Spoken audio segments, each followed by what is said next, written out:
Muy buenos días, bienvenidos a Reflexiones Bíblicas de la Carta a los Filipenses, capítulo 3, versículo 12 al 21. El tema del día de hoy, mi hermano, es una nueva visión de la meta. La pregunta crucial el día de hoy es: ¿cuáles eran nuestras metas cuando éramos del mundo? ¿Cuáles eran nuestras metas antes de conocer a Cristo? En lo personal, yo las voy a compartir las mías. Las metas que yo tenía cuando estaba joven, era tener una buena cuenta en el banco, ¿no? Yo creo que todos pensábamos que una cuenta en el banco buena nos iba a dar un respaldo económico, en la cual nos iba a dar esa seguridad de cualquier problema que tuviéramos. Así que esa era una de las metas antes de conocer a nuestro Señor, que yo en lo personal tenía. Otra meta que tenía era terminar una carrera, ¿no? ¿Para qué? Para poder conseguir un buen trabajo. Otra meta era formar una bonita familia. Otra meta, y yo creo que muchos van a coincidir, ser reconocido dentro de nuestro círculo social, ser una persona amada. También en cuestiones económicas, una de las metas era tener un buen carro, tener carros del año, lo mejor posible, tener casas, o al menos si tenías una casa, tener la casa mejor del vecindario, es decir, la casa mejor que la del vecino, tener viajes. O sea, las metas antes de conocer al Señor, mi hermano, eran muchas, pero muchas de esas metas eran mal enfocadas. Bueno, Pablo hoy nos va a cambiar esa perspectiva de las metas, nos va a cambiar esa visión de la meta del cristiano. Pablo mismo tenía unas metas en la carne antes de conocer a Cristo. Mira, el versículo 5 de Filipenses 3 nos dice que Pablo era circuncidado al 8º día, del linaje de Israel, de la tribu de Benjamín, hebreo de hebreos. En cuanto a la ley era fariseo, en cuanto al celo era perseguidor de la iglesia, en cuanto a la justicia que es en la ley era irreprensible. Esas eran las metas de Pablo: ser una persona reconocida, ser una persona con un alto celo en su religión. Pero dice el versículo 7: pero cuantas cosas eran para mí ganancias, las he estimado como pérdidas por amor de Cristo. Es decir, una vez que Pablo conoció al Señor y entendió el amor de Cristo, él dejó estas metas que eran esfuerzo en la carne para ahora seguir unas metas del llamado del Señor, para seguir el propósito por el cual Dios le llamó. Mira el versículo 12 y ahí comenzamos nuestro estudio. Dice Pablo: no que lo haya ya alcanzado, ni que ya sea perfecto, sino que prosigo por ver si logro hacer aquello por lo cual fui también asido por Cristo. Pablo no está hablando de la salvación. Pablo no está diciendo no ha alcanzado la salvación. Lo que está diciendo Pablo que no ha alcanzado es lo que está del versículo 8 en adelante. ¿Qué es lo que está del versículo 8 al 11? Son las nuevas metas de Pablo una vez que ha entendido el amor de Cristo. Dice versículo 8: y ciertamente aún estimo todas las cosas como pérdida por la excelencia del conocimiento de Cristo Jesús mi Señor, por amor del cual lo he perdido todo y lo tengo todo por basura para ganar a Cristo. Una de las nuevas metas del cristiano es precisamente poder conocer con excelencia a nuestro Señor. Versículo 9: y ser hallado en Él. Otra de las metas del cristiano es estar sumergido siempre en su presencia, ¿no? Ser hallado en Él, no teniendo mi propia justicia que es por la ley, sino la que es por la fe de Cristo, la justicia que es en Dios por la fe. Versículo 10: a fin de conocerle. Y recordemos que este conocerle en la palabra griega es más de relacionarse con Cristo, y es precisamente uno de los nuevos objetivos del cristiano: poder tener una relación íntima, diaria, a través de la palabra y a través de la oración con nuestro Señor, a fin de conocerle y el poder de su resurrección y la participación de sus padecimientos, llegando a ser semejante a Él en su muerte. Y ese es otro propósito, otra meta que Pablo se ha fijado y que todo cristiano debemos de fijarnos: ser semejante a Él. Entonces, cuando Pablo dice no que lo haya ya alcanzado, no se refiere a la salvación, se refiere a que estos nuevos propósitos, estas nuevas metas que Pablo tiene, no las ha alcanzado. Dice: todavía no soy ni perfecto siquiera, pero una cosa sí hago, prosigo a la meta, sigo caminando por el objetivo, dice, por ver si logro asir. Esta palabra sí es sujetar, para ver si logro sujetar aquello por lo cual fui también sujeto por Cristo Jesús. Pablo tenía claro algo, que Cristo Jesús le llamó con un propósito específico. Mi hermano, Cristo a ti y a mí nos ha llamado con un propósito específico. Y el cumplir ese propósito es nuestra meta. El punto del día de hoy es: ¿tú ya sabes cuál es el propósito por el cual Dios te ha llamado? tenemos propósitos en común. Efesios capítulo 1 lo aprendimos, que miramos precisamente de que tanto las bendiciones del Padre como las del Hijo, como las del Espíritu Santo, son con un solo objetivo, ser alabanza de su gloria. Es decir, todos los hijos de Dios tenemos este objetivo, esta meta, reflejar a Cristo en nuestras vidas. Hay objetivos en la iglesia, que es salir a predicar, que es orar los unos por los otros, que es mantener la comunión. Pero Dios nos llama con un objetivo específico cada uno de nosotros. También lo pudimos ver precisamente en Efesios, que Dios ha establecido a unos como profetas, a otros como maestros, a otros como pastores. Y dentro de esta diversidad de funciones que hay dentro de la obra del Señor, Dios nos ha llamado para un en específico cada uno de nosotros. Pablo lo tenía muy claro, y Pablo está diciendo: yo todavía no lo alcanzo, simplemente lo que estoy haciendo es seguir caminando hacia adelante. Así que, mi hermano, nuevamente el punto es que Dios nos llamó a ti, te llamó a mí, para una función específica en su obra. Y mientras vamos llevando a cabo esta función con el avanzar y el caminar de los días, Pablo nos va a dar el día de hoy unas recomendaciones para llegar a la meta, ¿ok? Es como una estrategia, mi hermano, que Pablo quiere que podamos ocupar como un estilo de vida. Así que vamos a ver 5 recomendaciones para poder proseguir a la meta. Encontramos la primera en el versículo 13.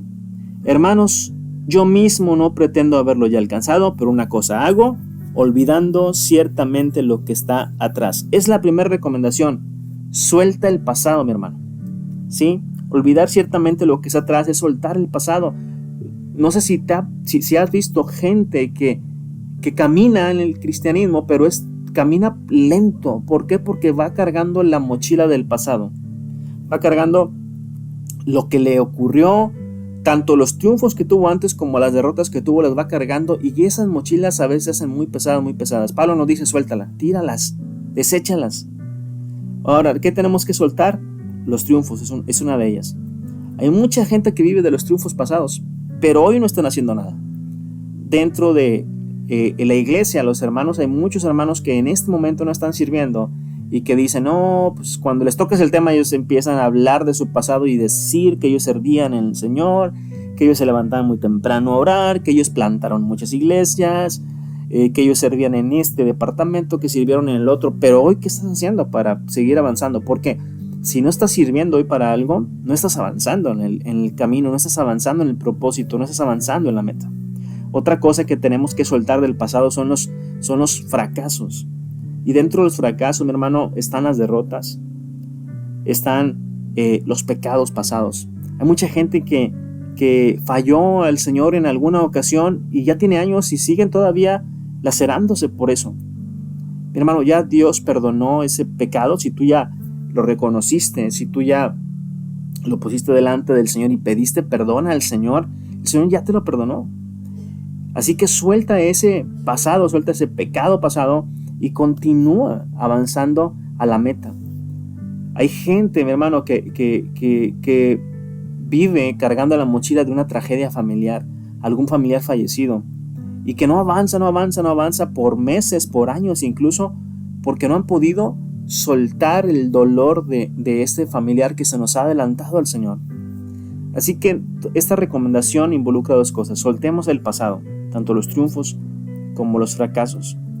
Este mismo versículo 13 nos dice: pero una cosa hago, olvidando ciertamente lo que está atrás y extendiéndome a lo que está adelante. Segunda recomendación que Pablo nos hace es trabajar hoy para el futuro, extendernos a lo que está adelante. Ahora, no tiene mucho que ver con el futuro, o sea, dejarlo para el futuro, sino que lo que hoy estoy haciendo, que sea de beneficio para la meta futura. Por ejemplo, un ejemplo que la mayoría de las iglesias tiene es que los hermanos siempre van a querer una iglesia con crecimiento, tanto crecimiento espiritual como crecimiento en cantidad de hermanos que se congregan.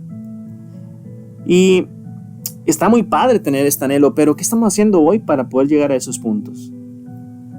Una de las preguntas que te puedo hacer es: si tú quieres el crecimiento espiritual, ¿te estás discipulando hoy? Porque qué bueno que quieres tener un crecimiento espiritual, pero ¿qué tanto te estás discipulando el día de hoy? estás asistiendo a las clases de las dominicales, estás memorizando versículos. Ahora, si tú quieres un crecimiento espiritual, pero también en personas, o sea, también en congregantes, estamos tomando tiempos de oración para que el Señor toque los corazones de las demás personas, de aquellos que aún todavía no le conocen. Estamos enseñando, estamos haciendo campañas de evangelización o de evangelismo.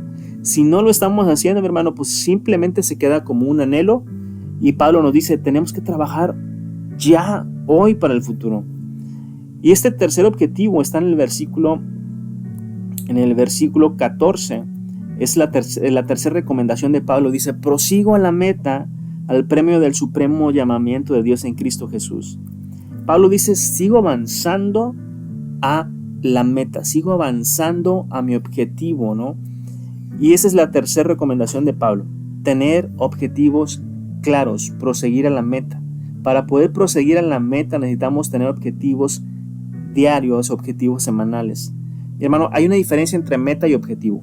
La meta es el resultado general a un largo plazo, ¿sí? Pero el objetivo se define como acciones medibles a corto plazo.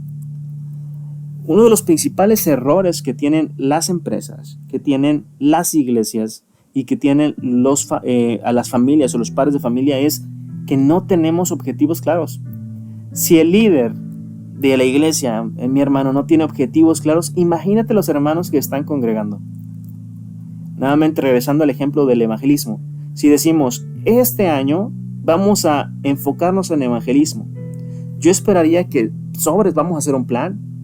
Todo lo que hagamos que vaya sobre el mismo objetivo, sobre ese mismo plan. Empecemos a predicar de evangelismo, empecemos a enseñar de evangelismo, a discipular el evangelismo. Si nos vamos a reunir los miércoles en oración, vamos a orar, a tener ese tiempo de oración enfocado a evangelismo. Y ese plan se le informa a todos y vamos a participar. Pero nuevamente, uno de los errores es que los líderes no tienen objetivos claros. Tienen una meta ya futuro, pero no hay objetivos claros. Y cuando no hay objetivos claros, mi hermano, el avanzar, el caminar, se pierde. Es simplemente perder el tiempo. Puedes tener esa meta al inicio de año, pero cuando vas terminando el año dices, pues no llegamos a la meta. Y cuando volteas al pasado y empiezas a ver todo lo que hiciste durante el año, te vas a dar cuenta que muchas de las cosas que hiciste, muchas de las actividades no fueron enfocadas a la meta y por eso no se logró el objetivo. Hay una imagen que a mí me gusta mucho de una caricatura, un cuento de Disney que yo miré cuando estaba niño, y es la caricatura de Alicia en el País de las Maravillas, que por cierto también es un libro. No sé si recuerdas, pero Alicia está perdida en el bosque, ¿no? Y ella está caminando. Ella simplemente va caminando en el bosque, va conociendo diferentes personajes y llega un momento en el cual el camino se divide en dos. Y Alicia no sabe qué camino escoger. En ese momento está detenida tratando de poder decidir qué camino es el que va a agarrar, y de repente está la luna y esa luna se convierte en la sonrisa de un gato. Y cuando se convierte, Alicia no duda en preguntarle a este personaje, este gatito, y le dice, oye, ¿me puedes indicar por favor el camino que debo de tomar? A lo que el gato le contesta, dice, pues todo depende de a dónde quieras ir. Y aquí vemos que Alicia no tiene un objetivo claro, porque Alicia dice, pues es que me da igual, lo único que quiero es, me da igual el sitio, lo único que quiero es salir de aquí. El gato le contesta, pues si te da igual el sitio, pues toma el camino que sea, como quiera vas a llegar a donde no sabes a dónde vas a llegar, ¿no? Este es un ejemplo, mi hermano, de que Alicia no tenía un objetivo claro, de que cuando no hay objetivos claros en nuestra vida, vamos a seguir caminando y puedes seguir caminando donde tú quieras y parece que avanzas, pero como no tienes idea de a dónde quieres llegar, nunca vamos a llegar, o puede que llegues, pero va a ser mucho más trabajo. Así que una de las recomendaciones es tener objetivos claros. Una vez que tengas tus objetivos claros, todo lo que hagamos hoy, que sea para el objetivo. Una frase que me gusta mucho decir es esta: si mis prioridades diarias no están basadas en mis objetivos, entonces no son objetivos, son solo sueños. ¿Por qué? Porque muchas veces anhelamos ciertas cosas, probablemente la palabra anhelar se malusa, pero soñamos muchas cosas. Al inicio de año yo he escuchado a mucha gente y me he escuchado a mí decir, yo me voy a proponer este año y una de mis metas es bajar 10 kilos, ¿no? Y resulta que a la semana ya estás haciendo otras cosas, estás comiendo pan, no estás haciendo ejercicio, no estás llevando una dieta saludable. Entonces ya no hubo una meta porque tus prioridades diarias no fueron enfocadas al objetivo. Y como no fueron enfocadas al objetivo, eso que dijiste al inicio de año no fue una meta, simplemente fue un sueño. ¿Ok? Sigamos leyendo versículo 15. Dice, así que todos los que somos perfectos, esto mismo sintamos, y si otra cosa sentís, eso también os lo revelará Dios. Pero en aquello en que hemos llegado, sigamos una misma regla, sintamos una misma cosa. Versículo 17, hermanos, sed imitadores de mí, y mirad a los que así se conducen según el ejemplo que tenéis en nosotros. Porque por ahí andan muchos de los cuales os dije muchas veces, y aún ahora lo digo llorando, que son enemigos de la cruz de Cristo. Hermano, en una iglesia todos los hermanos, tanto líderes como obviamente los pastores, los hermanos que ya tienen mucho tiempo congregándose y los que van entrando, todos los hermanos somos ejemplos de alguien. Todos. Dice 2 Corintios capítulo 3, todos somos cartas abiertas, todos somos cartas leídas. Así que mi hermano, todos somos ejemplos. Hay ejemplos buenos en la iglesia, hay otros ejemplos no tan buenos en la iglesia. Así que el punto de Pablo está en el versículo 17. Sean imitadores de mí. Y tú puedes decir, oye, qué arrogante se escucha Pablo escribiendo esto. Pero Pablo dice, sean imitadores de mí, pero no soy el único. Dice, y mirad a los que así se conducen según el ejemplo que tenéis en nosotros. Es decir, hay muchos más ejemplos que tú puedes seguir. Y es la cuarta recomendación de Pablo. Que sigamos los buenos ejemplos. Porque para seguir los malos, ahí nos pintamos solos. Tenemos que seguir los buenos ejemplos, mi hermano. Hay ejemplos muy buenos dentro de la congregación. Hay hermanos que son ejemplos de oración. Hay hermanos que son ejemplos de estudiar. Hay hermanos que son ejemplos de bondad. Hay hermanos que son ejemplos de amor. Sigamos los ejemplos que se conducen según Pablo, según la palabra.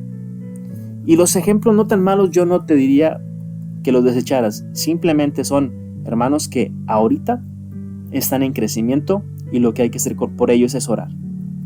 Esa es la cuarta recomendación, seguir los buenos ejemplos. Versículo 18, vamos a continuar otra vez a leer este versículo. Dice, porque por ahí andan muchos de los cuales os dije muchas veces, y aún ahora lo digo llorando, que son enemigos de la cruz de Cristo, el fin de los cuales será de perdición, cuyo Dios es el vientre y cuya gloria es su vergüenza, que solo piensan en lo terrenal. Mi hermano, si tú tienes una duda, está muy claro lo que está diciendo Pablo, pero si tú tienes una duda y si tú me preguntares, hermano, ¿cómo sé cuál es un ejemplo bueno y quién es un ejemplo malo? ¿Cómo puedo distinguir yo si yo soy un ejemplo bueno o un ejemplo malo dentro de la congregación? Sencillo, ahí lo dice Pablo, versículo 18. Cuyo Dios es el vientre y cuya gloria es su vergüenza, que solo piensan en lo terrenal. Fácil. Si tú estás pensando nada más en lo terrenal y no en lo espiritual, si tú estás pensando nada más en las cosas de la carne, muy probablemente, mi hermano, somos ejemplo de mal. Somos malos ejemplos. Los hermanos que se conducen según el Espíritu y que están pensando en las cosas del Espíritu, es decir, en cómo llegar a la meta, en cómo hacer aquello para cual Dios nos ha llamado. Esos son los ejemplos que tenemos que continuar, que tenemos que seguir, que tenemos que adoptar. Y por último, la quinta recomendación que Pablo nos da para poder proseguir en la meta es que encontremos la motivación. Hace algunos años, 7 u 8 años, yo trabajo en una maquiladora y en esa ocasión, en esa maquiladora donde estuve trabajando, las cosas estaban muy muy densas, estaban muy pesadas. Normalmente por meses hubo órdenes atrasadas, había materiales que no llegaban. La cosa estaba bastante denso, bastante interesante, bastante pesado. Y en muchas de esas ocasiones yo llegaba a mi escritorio y llegaba con una pesadez y con unas ganas de querer renunciar y decir, tirar la toalla y decir, ya no quiero nada. Pero cada vez que llegaba a mi computadora, tenía una computadora de escritorio en mi oficina, y en esa computadora en la pantalla principal tenía la foto de mi familia. Y cada vez que llegaba con todo este peso encima, miraba la foto de mi familia ahí y yo decía, por ustedes. Y esa era mi motivación a seguir. Esa era mi motivación a proseguir. Era mi motivación de seguir adelante. Bueno, Pablo nos va a dar la motivación para proseguir la meta a los cristianos. Y está bien en el versículo 20. Dice Pablo, mas nuestra ciudadanía está en los cielos, de donde también esperamos al Salvador, al Señor Jesucristo, el cual transformará el cuerpo de la humillación nuestra para que sea semejante al cuerpo de la gloria suya, por el poder con el cual puede también sujetar a sí mismo todas las cosas. Hermano, ¿qué mayor motivación tienes para proseguir a la meta? ¿Qué mejor motivación quieres para poder asir aquello para lo cual fuiste asido? Es decir, para poder agarrarte al propósito por el cual Dios te tomó o te agarró.